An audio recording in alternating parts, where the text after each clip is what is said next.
Di teras rumah Waima, perempuan berusia 60 tahun yang merupakan petani daun salam sejak tahun 1996 silam, baru saja selesai melepaskan helai demi helai daun salam dari tangkainya yang baru ia petik dari kebun di Dusun Batu Pagar, Desa Rumah 3, Kecamatan Teluk Ambon, Kota Ambon, Maluku.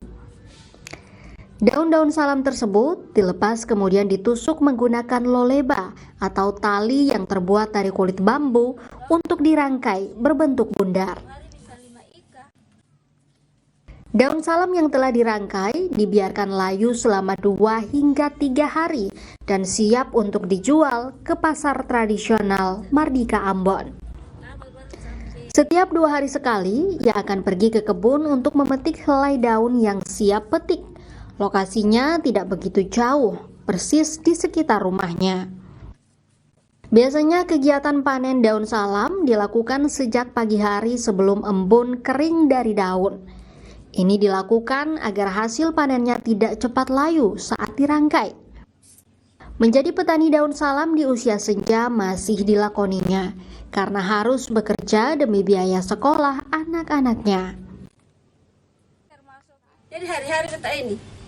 Jadi kalau bawa 5 ika kan ke 20 100 ribu. 100 ribu itu sepulang, sebali ika, sebali baras, barang 2 ke 3 kilo, sisa itu susimba barang ongkos. Jadi kemarin kita bawa lagi. Jadi kita bisa stop akan terus. Ini kalau stop kata start makan.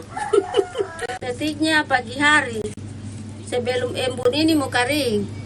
Kalau ambil jam begini dia sulayu. Kalau sulayu di pasar begitu dia susah suka.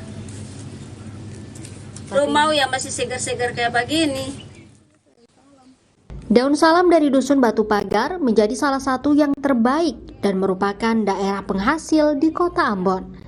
Selain di Dusun Batu Pagar, ada juga daun salam dari Kebun Cengkeh dan Gunung Malintang, namun tidak sebanyak di Batu Pagar. Yahya Lating, Kompas TV, Ambon, Maluku.